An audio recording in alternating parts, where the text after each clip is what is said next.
Have you ever been the ghost at your own family's table? The one who is seen but never truly heard? For years, that was me. I was the placeholder daughter, the quiet failure in the shadow of my golden child brother. And I might have stayed that way forever, if not for one Christmas dinner that changed everything. The air in my parents' house was always thickest during the holidays.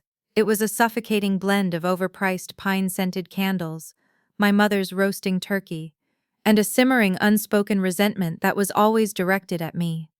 This Christmas was no different.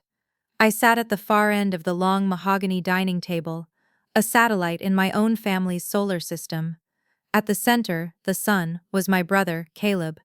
He was holding court, of course. His deep, confident voice filled the room as he recounted the story of his latest triumph at my father's real estate firm. So I told Henderson, "You can either meet our price, or you can watch this entire downtown development go to someone who understands its value." He finished with a smug sip of his wine, and the table, our small collection of family, erupted in impressed murmurs. My father Richard beamed, his chest puffed out so far, I thought the buttons on his cashmere sweater might pop. "That's my boy," he boomed. "A true shark. That's the sterling blood." My mother, Eleanor, reached over and patted Caleb's hand, her diamond rings catching the light from the crystal chandelier above. "We're just so proud of you, honey. And Brooke, you must be thrilled." She directed this at Caleb's new fiancé. Brooke was perfect, polished, elegant, with a smile that was both dazzling and completely unreadable. She looked at Caleb with an expression of pure adoration. "He's incredible, Eleanor," Brooke said, her voice smooth as silk. "I've never met a man so driven." I took a small sip of water and tried to make myself smaller, a skill I had perfected over 26 years. My gaze drifted to my Aunt Carol, my mother's sister. She was a nervous, bird-like woman who always seemed to be wringing her hands. She met my eyes for a fraction of a second, a flicker of what looked like pity in them, before she quickly looked down at her plate, suddenly fascinated by her mashed potatoes. She saw it, she always saw it, and she never, ever said a word. The humiliation, as always, started small. "Willow, darling," my mother said, her voice suddenly loud, drawing all eyes to me. "That's a simple dress, very minimalist of you." Her lips curled into a smile that didn't reach her eyes. The dress was a plain, navy blue sheath. It was the nicest thing I owned. I had saved for 2 months to buy it. "I like it," I said quietly, my voice sounding thin and weak in the suddenly quiet room. "Of course you do, dear," she replied, waving a dismissive hand. My father cleared his throat. "Speaking of simple, how's the library, Willow? Still stamping books for a living?" He chuckled, and Caleb joined in. "I guess someone's got to keep the town's collection of dusty old novels in order. It's a public service of sorts." They all laughed, not a warm familial laugh, but a sharp, pointed one. It was the kind of laughter that created an in-group and an out-group, and I was always, always on the outside. I felt the heat rise in my cheeks, a familiar burning shame. I wanted to disappear. I wanted the floor to swallow me whole. Brooke, the neutral observer in this family execution, just smiled politely, taking her cues from everyone else. To her, I was exactly what they presented me as, the weird, quiet sister, the harmless family loser. The main course ended, and the dessert was served, a decadent chocolate lava cake. It was during dessert that the final killing blow was delivered. My father stood up, tapping his wine glass with a spoon for a toast. The room fell silent. "I was just thinking," he began, his voice filled with emotion, "looking around this table, at my beautiful wife, my wonderful sister-in-law, my son's lovely fiancé. I'm a lucky man. I've built a good business, a good life." He paused, and for a wild, foolish second, I thought he might look at me. I thought he might finally see me. He didn't. His gaze went right past me, as if I were a ghost, a smudge on the wallpaper. He placed his hand on Caleb's shoulder, his grip firm and proud. "But a man's work is one thing," he said, his voice thick with meaning. "His real legacy is his son. Caleb, you've made me prouder than you'll ever know. You are the future of the sterling name. To Caleb." To Caleb, the room echoed. The applause was like static in my ears. The words weren't just words, they were a physical force, a slap that left my soul ringing. He had erased me. In front of everyone, he had declared me nothing. A footnote in the story of my own family. I stared at the melting center of my lava cake, my vision blurring. Caleb caught my eye across the table and gave me a tiny triumphant smirk. He had won. He had always won. I couldn't breathe.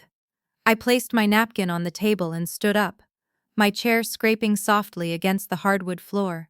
"Excuse me," I whispered to no one in particular. My mother frowned. "Willow, we're not finished." "I'm not feeling well," I lied. It wasn't a total lie. I felt sick to my stomach. As I walked out of the dining room to get my thin coat from the hall closet, their voices followed me. I heard my father say, his voice lowered but still clear, "Don't worry, Caleb. The inheritance is secure with you. It won't be wasted on lost causes." That was it. That was the final twist of the knife. I pulled on my coat, my hands trembling, and walked out of the heavy front door into the biting December cold. The door clicked shut behind me, sealing me out. I wasn't just excluded from the family dinner. I was kicked out of my own life. I was officially, and completely, a nobody. And as the snow began to fall, each flake, a tiny speck of ice against my hot cheeks, I felt a cold, hard resolve begin to form in the pit of my stomach. Something had to change. The days after that Christmas were a suffocating fog of gray.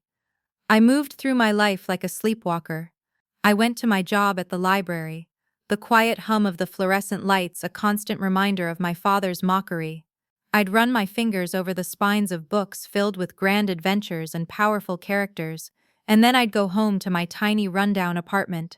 It was a sad little place, with a persistent drip in the kitchen sink, and windows that rattled when the wind blew. It was all I could afford. I would sit on my lumpy sofa, eating ramen out of a chipped bowl, and my father's words would echo in the empty space around me.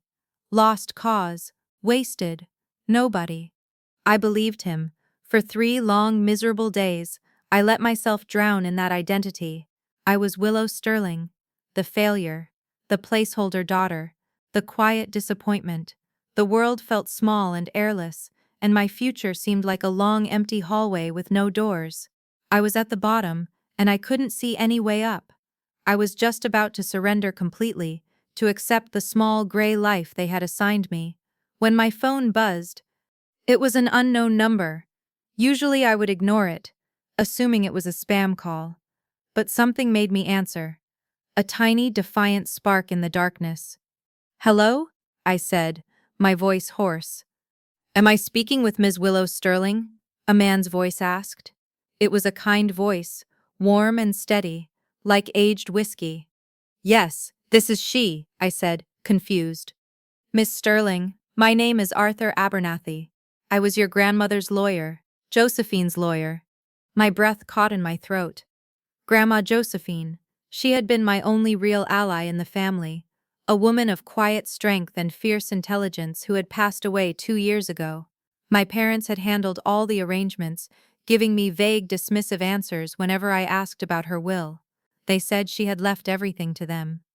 "Mr. Abernathy," I said, sitting up straight. "Yes, of course. Is everything okay?"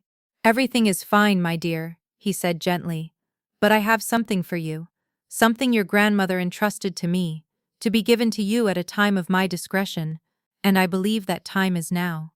Could you come to my office tomorrow morning?" The next day I found his office on a quiet, tree-lined street downtown. It was nothing like my father's sleek, modern headquarters. Mr. Abernathy's office was in a historic brownstone, filled with floor-to-ceiling bookshelves that smelled of old paper and leather. It was a room that valued wisdom over wealth.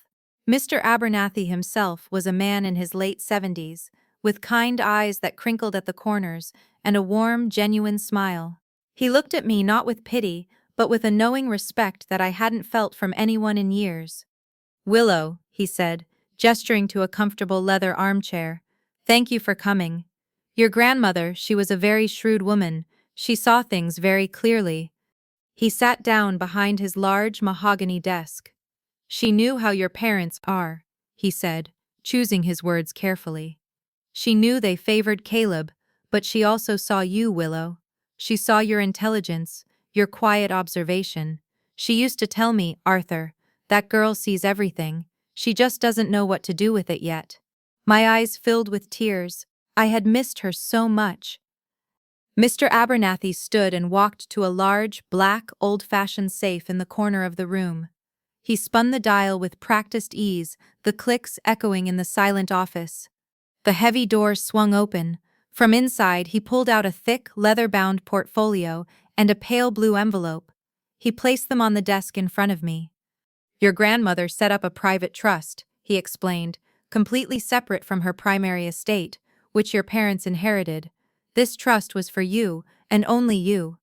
My hand trembled as I reached for the envelope. It was my grandmother's handwriting. For my Willow. I broke the seal and unfolded the letter inside. My dearest Willow, the letter began. If you are reading this, it means Arthur has decided the time is right. I hope he is correct. I have watched you grow up, my quiet, thoughtful girl, in a house that is too loud and too blind to see the treasure it has. They see your silence and call it weakness. I have always seen it as strength, waiting for a purpose. I have left you the means to build your own world, Willow. Don't let anyone else write your story. Build something that lasts. Build something that helps people. Build a legacy of hope, not of pride. I believe in you, always. Tears were streaming down my face now, dripping onto the precious paper.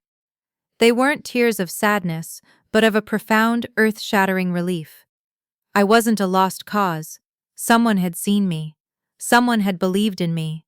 With a deep breath, I opened the portfolio. Inside were documents, account statements, property deeds. I didn't understand all the legal language, but I understood the numbers at the bottom of the pages. My grandmother had left me a massive inheritance, millions, enough money to change everything. But as I looked from the portfolio back to her letter, I understood. This wasn't a lottery ticket. It wasn't a blank check to a life of leisure. It was a mission, a responsibility. And as the first real spark of hope I had felt in years ignited in my chest, I knew it was also something else. It was a weapon. The world didn't change overnight. On the outside, I was still Willow Sterling, the quiet librarian. That was the first, most important part of the plan. My useless job, as my father called it, was now the perfect cover. It was a cloak of invisibility that allowed me to move without suspicion. My life became a study in contrasts, a secret dual existence that was both exhausting and exhilarating. By day, I was the girl they all thought they knew. I'd arrive at the library, nod quietly to my coworkers, and spend my hours in the peaceful hush of the stacks. I'd check out books on gardening to elderly patrons, help students find research materials, and eat my simple sandwich in the break room. I was predictable. I was harmless. I was nobody. But when my shift ended, my real work began. My tiny, rundown apartment transformed into a secret war room. The lumpy sofa became my command center. The rickety coffee table was buried under stacks of books, but they weren't novels anymore. They were dense, heavy textbooks, finance for dummies, principles of real estate law, nonprofit management, urban planning and development. My nights were a blur of highlighters, spreadsheets, and the pale blue glow of my laptop screen. The tangible struggle was more real than I could have ever imagined.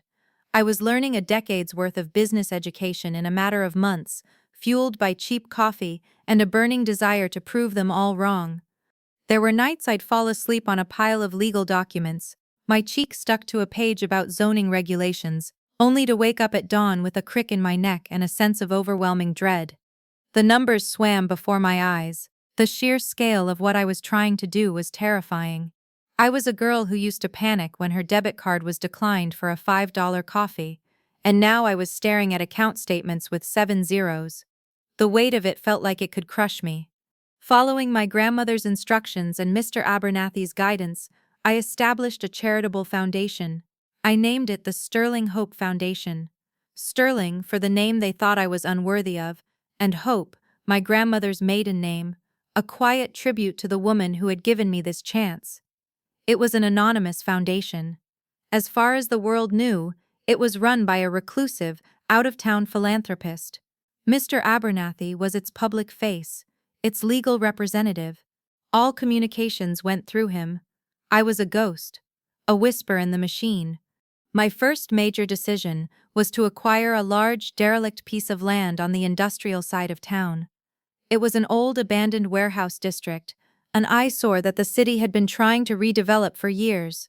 My vision, inspired by my grandmother's letter, was to tear it down and build a state-of-the-art community center, a place with a free library, art studios, a technology lab for kids, and beautiful public gardens, a place of hope. This led to my first real test. I was in the final stages of a quiet negotiation to buy the largest parcel of land when Mr. Abernathy called me, his voice urgent. "Willow, we have a problem," he said. "A commercial developer just swooped in with an all-cash offer. It's a big one. They want to build luxury condos." My heart hammered against my ribs. I looked around my cramped apartment, at the instant noodle cups stacked by the sink. I was making multi-million-dollar decisions while living on pennies, terrified that any change in my lifestyle would alert my family. I felt a surge of panic. I was in over my head. This was a game for sharks, and I was just a minnow. "What do we do?" I asked, my voice trembling slightly. "The seller is giving us 24 hours to match or beat the offer," Mr. Abernathy said. "It's a huge risk. This developer is known for being aggressive." For a moment, the old Willow, the failure, wanted to fold. It was too much, too fast. But then I pictured my father's smug face at that Christmas dinner. I thought of my grandmother's belief in me. The panic hardened into steel. "No," I said, my voice low and steady, "we're not going to match it, we're going to beat it, by a lot. I want you to make them an offer they can't refuse. I want this to be so decisive that the other developer doesn't even bother with a counter. I want that land, Mr. Abernathy." There was a pause on the other end of the line, and then I heard Mr. Abernathy let out a low chuckle.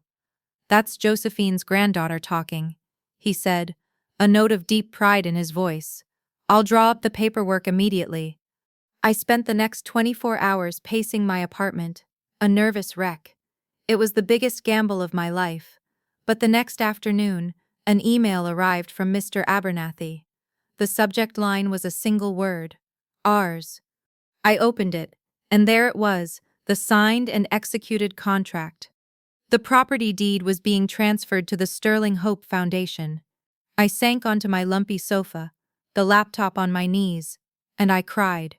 But this time, they were tears of victory. I was no longer a ghost. I was a builder. I was building a new me, one secret phone call, one impossible decision at a time, and no one saw it coming. With the land secured, the next phase began, finding an army to build my vision. Architects, engineers, and most importantly, a primary construction contractor to manage the massive project. After weeks of vetting companies through Mr. Abernathy, we selected one of the top firms in the state. The president of the company was a man named Frank Russo, a tough old-school builder with a reputation for being brilliant but difficult. Our first few interactions were through email, with Mr. Abernathy acting as the intermediary. But as we got into the details of the budget and timeline, Russo insisted on a direct call with the foundation's representative. He wanted to get a feel for who he was working for. Mr. Abernathy prepped me, but I was still terrified. This was my first direct, high-stakes negotiation with a powerful man who had no idea he was talking to a 26-year-old librarian. The call was a disaster. All right, let's cut to the chase." Russo's gruff voice boomed over my speakerphone. "I've looked at your proposed budget. It's tight, very tight. My guys are the best, and they don't work for peanuts." "I understand that, Mr. Russo," I began, my voice shakier than I wanted. "The budget is based on extensive research into material and labor costs." He cut me off with a condescending chuckle. "Sweetheart, with all due respect, you can do all the research you want. I've been pouring concrete since before you were born. This is the real world. I see these numbers, and I see padding for unforeseen issues, for overtime, for my profit margin. We're going to need another 15% across the board. Sweetheart. The word hit me like a splash of cold water. He was dismissing me, just like my father, just like Caleb. He heard a woman's voice, a voice without a famous last name attached to it, and he assumed he could bully me. 15% is a significant increase, I said, trying to keep my composure. Could you provide a detailed breakdown of where those extra costs are coming from? Look, he sighed, the sound full of exaggerated patience. I don't have time to hold your hand through this. These are my terms. You want the best, you pay for the best. Take it or leave it, Missy. He hung up. I just sat there, my phone in my hand, my heart pounding. The old feelings came rushing back in a tidal wave. Failure. Loser. You're in over your head. You can't do this. The voice in my head sounded exactly like my father. I was overwhelmed, my confidence shattered into a million pieces. I felt like a little girl playing dress-up in her mother's high heels, and I had just tripped in front of everyone. In a blind panic, I called Mr. Abernathy. I could barely get the words out, my voice thick with unshed tears. He called me sweetheart. He hung up on me. I can't do this, Mr. Abernathy. I was a fool to think I could. There was a calm silence on the other end of the line. Then Mr. Abernathy's steady voice cut through my panic. Willow, take a breath. Where are you right now? My apartment, I choked out. Meet me for coffee in an hour, he said firmly. The little cafe on Elm Street, and bring the contract. An hour later, I was sitting across from him in a quiet corner of the cafe. I had the thick contract on the table between us, a monument to my failure.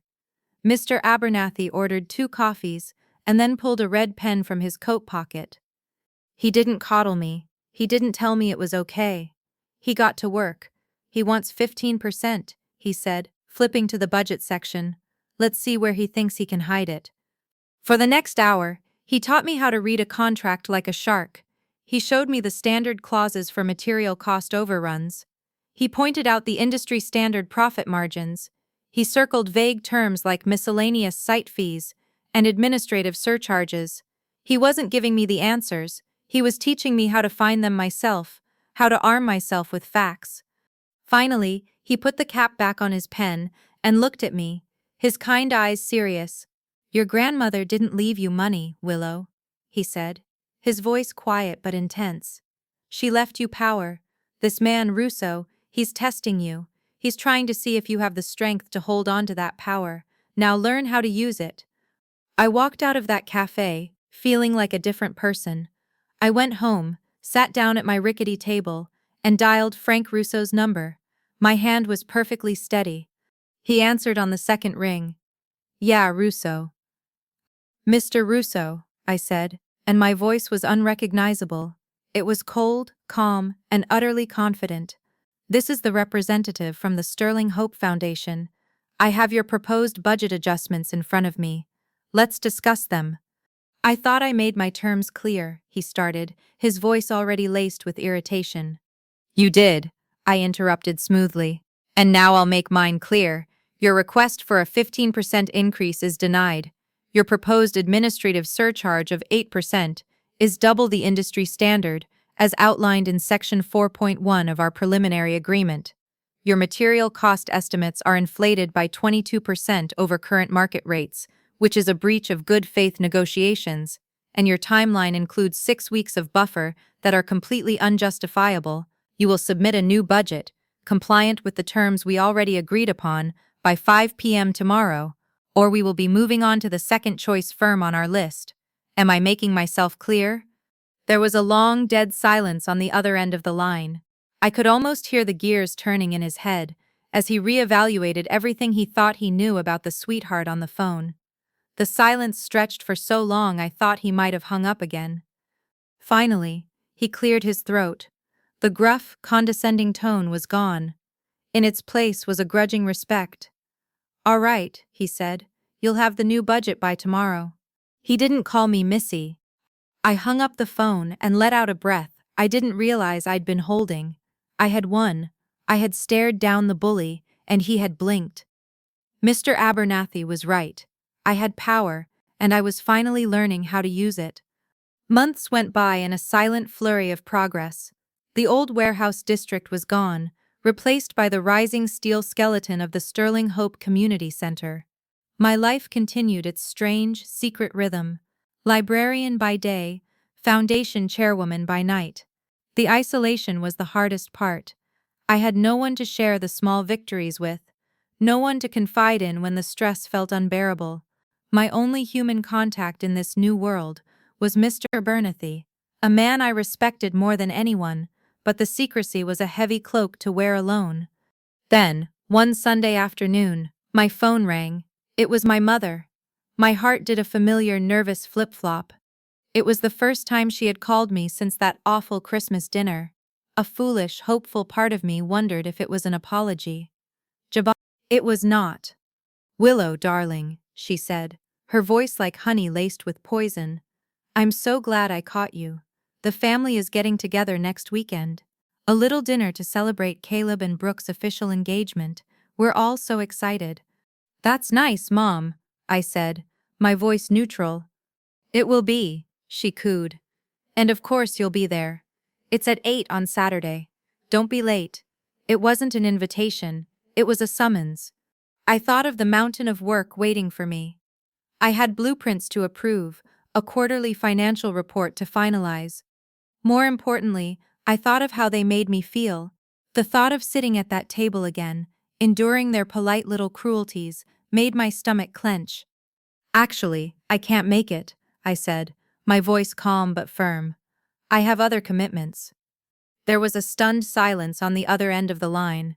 I had never said no to her before. "What?" she finally sputtered, her tone turning icy. "What could you possibly be doing that's more important than your own brother's engagement dinner? Are you still just arranging books?" The sneer in her voice was unmistakable. "Honestly, Willow, don't be a failure your whole life. You need to show your brother some support. Brooke's family will be there. We need to present a united front. A united front. A perfect, happy family." It was all a performance, and I was tired of playing my assigned role as the sad, pathetic backdrop. In the background of the call, I heard another voice, faint and hesitant. It was my Aunt Carol. "Eleanor," she said weakly. "Maybe we should just if she's busy." "Carol, please," my mother snapped, cutting her off instantly. The sound was sharp, dismissive. I pictured my aunt flinching, retreating back into her shell of silence. That was her role, the enabler, the one who saw the poison being served, but was too afraid to knock the cup over.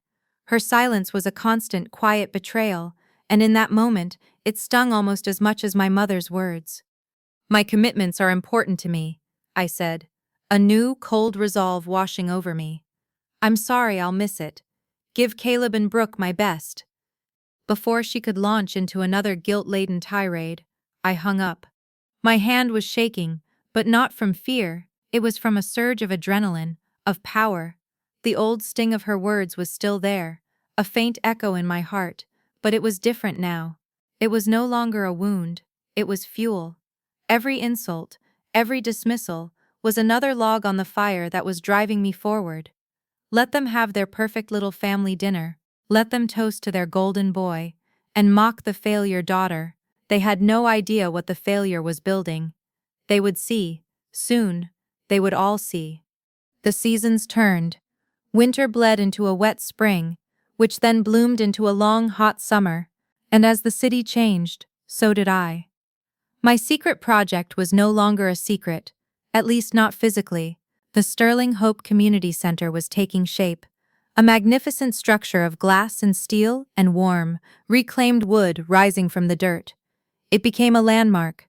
People would slow their cars as they drove by, marveling at its progress.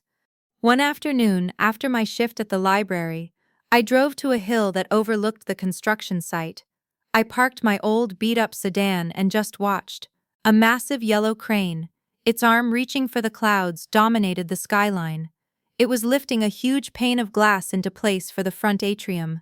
It was a symbol, a giant, unmissable monument to my secret war. I did that. The quiet girl they all mocked, the nobody. She had commanded that crane to move, had ordered that glass, had designed that atrium. I opened my laptop, tethering it to my phone's hotspot. I logged into the foundation's secure portal and pulled up the latest financial reports. My eyes scanned the spreadsheets, the long strings of numbers that no longer intimidated me. And then I saw it, on the masthead of the official quarterly summary, the Sterling Hope Foundation, Chairwoman Willow Sterling, founder and chairwoman. I ran my finger over the screen, over my own name. The titles felt foreign, like a costume I was still getting used to. Boss, owner. I was those things. It wasn't just a role I was playing in late-night phone calls anymore. It was becoming who I was. The power wasn't just in a bank account. It was settling into my bones, changing my posture, steadying my voice. I thought back to the girl at that Christmas dinner, the one who shrank under their laughter and fled into the cold. She felt like a different person, a ghost from a past life. She had been so desperate for their approval, so wounded by their dismissal. She had been kicked out, called a loser, made to feel useless, and in a way they had succeeded. They had killed that version of me. But from her ashes, a new woman was rising. A woman who didn't need their approval. A woman who found her worth not in their validation, but in the steel beams rising from the ground below. They thought I was arranging books in a dusty library. They had no idea I was rearranging the city's skyline. The power shift was complete. The only thing left was to let them see it. As the Sterling Hope Community Center neared completion, it became the talk of the town. The sleek modern architecture and the promise of free community resources had generated a huge amount of positive press. It was a beacon of progress, and everyone wanted to be associated with it, especially the city's political and business elite. A final, unexpected hurdle appeared in the form of the mayor himself. Mayor Thompson was a longtime friend and golfing buddy of my father. He, like everyone else, was completely in the dark about the foundation's true leadership. All he knew was that some mysterious, faceless benefactor had poured tens of millions of dollars into his city, and he was getting immense pressure to produce this person. The pressure, I learned from Mr. Abernathy, was coming primarily from a small group of local business leaders. They were led, ironically, by my own father, Richard Sterling. Dad was annoyed. He was used to being the biggest fish in our small pond. The idea that some faceless, out-of-town entity could swoop in and build something so prestigious, so celebrated, without him being involved, was a deep offense to his ego. He wanted to know who this person was, to network with them, to bring them into his circle. One morning, Mr. Abernathy forwarded me an official email from the mayor's office. It was a formal invitation for the founder of the Sterling Hope Foundation to be the guest of honor at the public dedication ceremony. The city needs to see who is behind this incredible gift, the mayor's chief of staff had written. Their presence is not just requested, it is essential for the dedication. The people of this city deserve to thank their benefactor in person. I stared at the email, my heart starting to pound. This was it, the moment of truth, the final test. My entire project had been built from the shadows. My anonymity was my shield, my armor. It had protected me, allowed me to work without interference, without having to face my family. I could simply refuse. I could have Mr. Abernathy release a polite statement saying the founder wished to remain anonymous. I could take my victory in private, knowing what I had accomplished, and that would be enough. For a fleeting second, fear won. The thought of stepping onto that stage, of all those eyes on me, of facing my family, it was terrifying. The shy, invisible girl inside me screamed to stay hidden. But then, two images flashed in my mind, as clear as day. The first was my grandmother's letter, the paper soft in my hands, her beautiful script telling me to build a legacy of hope. The second image was my father's face at that Christmas dinner, his features twisted in a sneer of dismissal as he called me a lost cause. This was never just about building a community center. It was about fulfilling my grandmother's dying wish, and it was about answering my family's cruelty, not with angry words, but with an undeniable, magnificent act of success. To remain anonymous would be to win the battle but lose the war. It would leave their narrative intact, that Caleb was the success and I was the failure who simply faded away. I picked up the phone and called Mr. Abernathy. My voice was steady. There was no hesitation. Mr. Abernathy, I said. I saw the email, Willow, he replied, his voice gentle.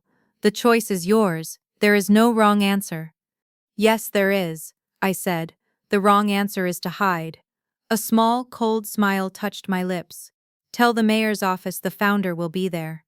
The invitations to the Sterling Hope Community Center dedication ceremony were the most sought-after tickets in town.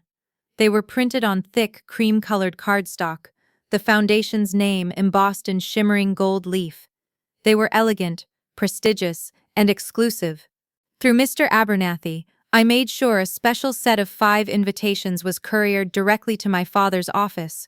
One for him, one for my mother, one for Aunt Carol, and one for the happy couple, Caleb and Brooke. I could picture my father receiving the heavy envelope. I imagined him slitting it open with a silver letter opener, his chest puffing out with pride. He wouldn't see it as an invitation to my triumph, but as an acknowledgement of his own importance. He was Richard Sterling. Of course he would be invited to the city's most important event. He probably told all his friends he had an in with the mayor and the mysterious benefactor. The irony was so thick, I could taste it. The RSVP from the Sterling family came back within 24 hours. They would all be attending. The week before the event, my phone rang. It was Caleb. I let it ring 3 times before answering, taking a slow, calming breath. Hey Willow, he said, his voice dripping with the familiar, condescending tone he always used with me, as if he were talking to a slightly dim-witted child. Big news. Dad managed to score us all tickets to the grand opening of that new community center, the one everyone's talking about. Oh, really? I said, keeping my voice light and non-committal. Yeah, it's a huge deal. The mayor will be there, all the big players. Listen, I know you're probably busy with whatever it is you do, but you should come with us. It'll be good for you to get out of that dusty library and see what real success looks like. Get a little inspiration, you know? See what real success looks like. The words hung in the air between us, so perfectly arrogant, so beautifully clueless. He was offering me a pity ticket to my own party. It was almost too perfect. I'd love to, I said, and the words were sweet on my tongue. Thank you for thinking of me, Caleb. He laughed, a short, sharp sound. Of course. Just try to wear something decent, okay? We want to make a good impression. I'll be there, I said softly. He hung up, no doubt feeling magnanimous, the benevolent older brother, doing a favor for his pathetic little sister. He had no idea he had just personally invited me to his own public execution. The trap wasn't just set. My family had just walked into it, blindfolded and beaming with pride. The night of the dedication ceremony arrived, crisp and clear. The new building was magnificent, a beacon of light and glass against the dark sky. The grounds were filled with hundreds of people, the city's elite, dressed in their finest suits and gowns. The air buzzed with excitement and champagne-fueled chatter. I arrived alone. I had chosen my outfit with care. A simple, impeccably tailored dark blue dress. It was elegant but understated. It was a dress for a woman who didn't need to shout to be heard. As I walked through the grand entrance, I saw them, my family. They were holding court near the front rows of seating, right in the center of the action. My father was laughing loudly, slapping the mayor on the back. My mother was air-kissing another woman dripping in diamonds. And Caleb stood beside Brooke, looking like a king surveying his domain. They spotted me making my way through the crowd. I saw my father's face fall. Just for a second, a flicker of annoyance. He let out a dramatic, audible sigh. "Oh, look," he said to my mother, just loud enough for me to hear as I approached. She actually came. Caleb broke away from Brooke and walked over to me, a smug grin plastered on his face. He looked me up and down, his eyes lingering on my simple dress. "Wow, Willow, they really do let just anyone in, huh?" he said, his voice a low sneer meant only for me. Then he turned slightly, raising his voice so the people nearby could hear, including Brooke, who had now joined him. "Everyone, this is my sister, Willow." He paused, looking at me as if I were a strange bug he'd found. "She's artistic." The word hung in the air, a polite and dismissive euphemism for unemployed loser. My parents chuckled. A few of their friends offered me thin, pitying smiles. It was the final public dismissal. He was branding me one last time, in front of everyone who mattered in their world. I was the strange, embarrassing relative they were forced to acknowledge. I looked over at Brooke, the neutral observer. This was a key moment. For the first time, I saw a flicker of something other than polite indifference on her face. It was a faint shadow of discomfort. Her perfectly styled eyebrows furrowed for just a fraction of a second. She saw the casual cruelty of the remark. She was an outsider, and she could see the dynamic for what it was. But she was engaged to Caleb. She was about to become a Sterling. So she smoothed her expression, siding with her fiancé, and gave me a tight, meaningless smile. Her allegiance was declared. "Well," my father said, clapping his hands together, "let's find our seats, we're in the front row, of course." They turned their backs on me as one, a solid wall of familial rejection, and walked toward their reserved seats. They left me standing there, alone in the middle of the swirling crowd. A few people who had witnessed the exchange looked at me with curiosity and pity before turning away. This was it, the final humiliation, the last time they would ever have the chance to make me feel like a nobody. I took a deep breath, straightened my shoulders, and found my own seat, a few rows behind them, content to wait in the shadows for just a little while longer. The lights dimmed and a hush fell over the crowd. The ceremony began. The mayor walked to the podium, a massive smile on his face, and began his speech. He talked about urban renewal, about the bright future of the city, and about the incredible generosity of the mysterious benefactor. I watched the back of my father's head.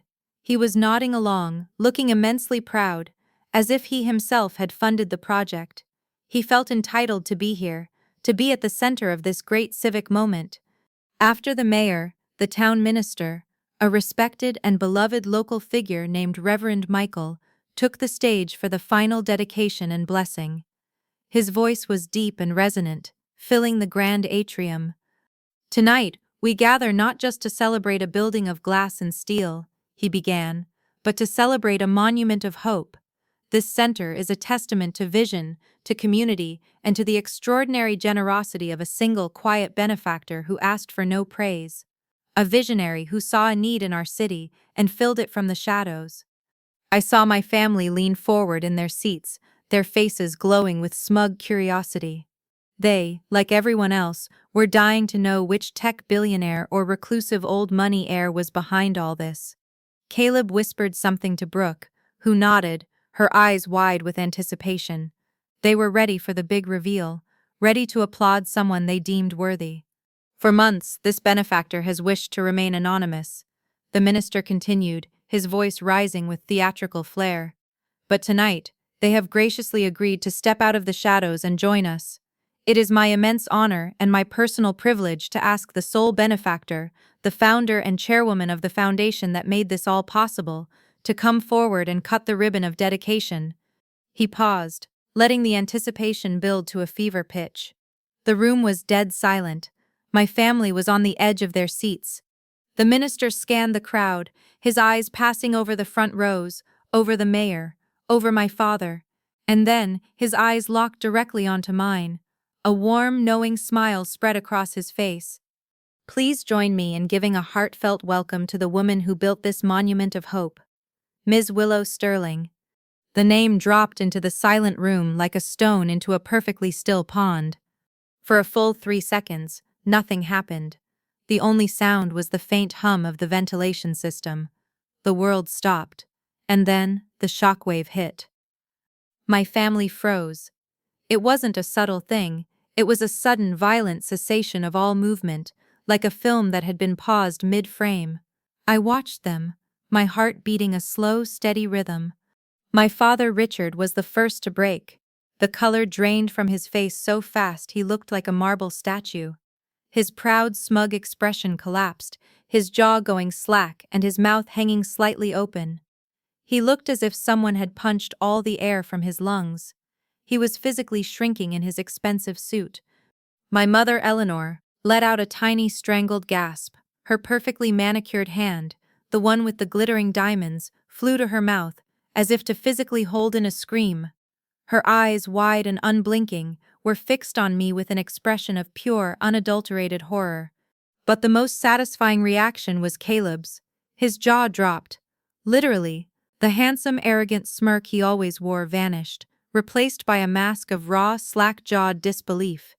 He looked like he had been struck by lightning.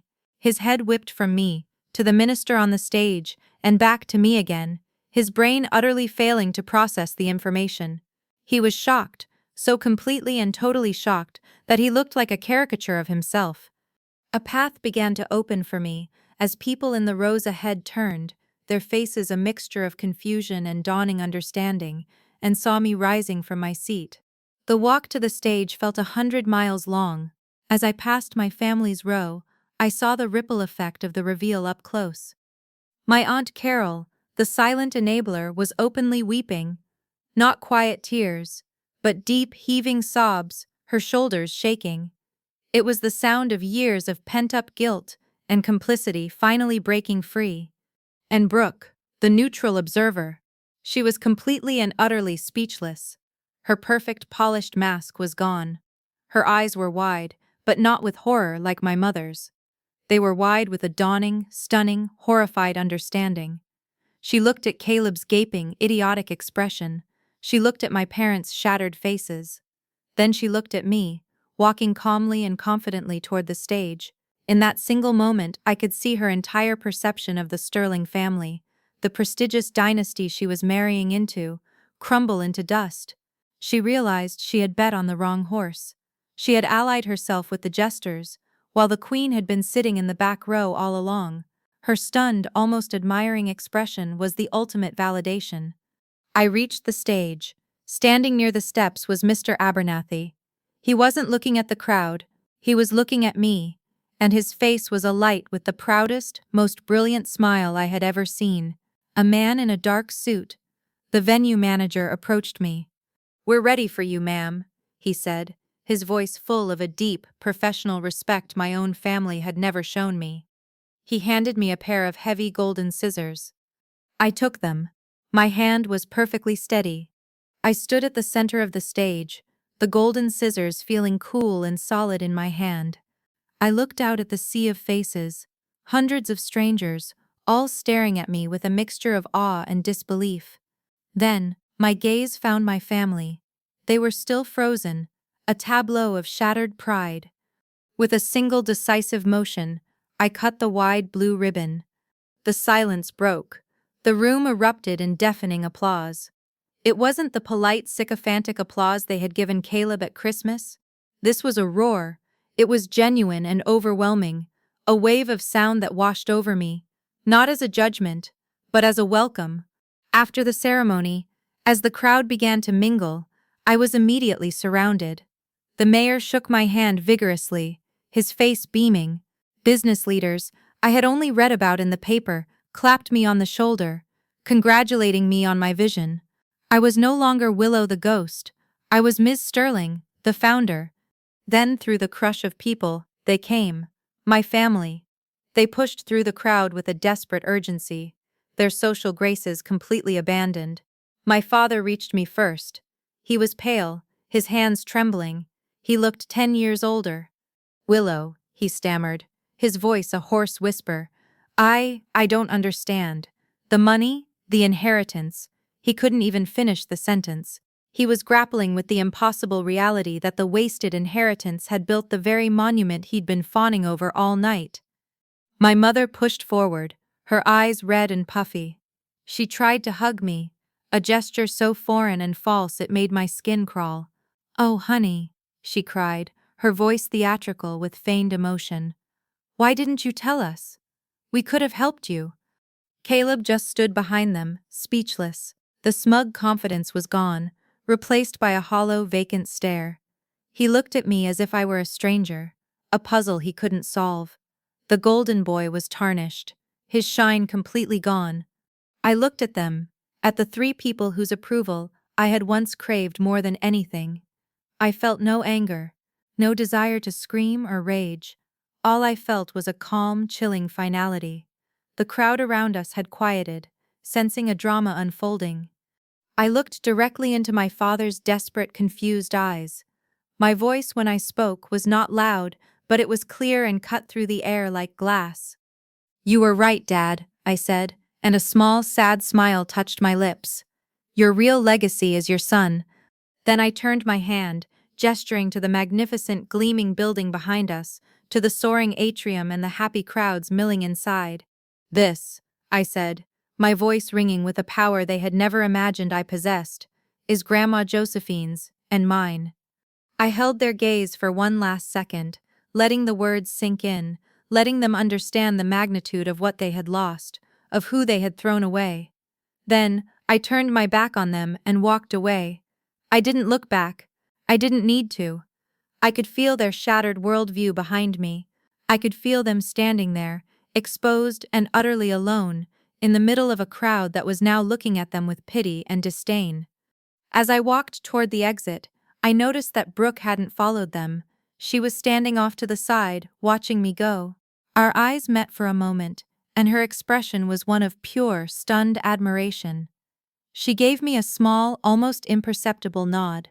In that moment, I knew my family had not just lost their daughter. Caleb had lost his future.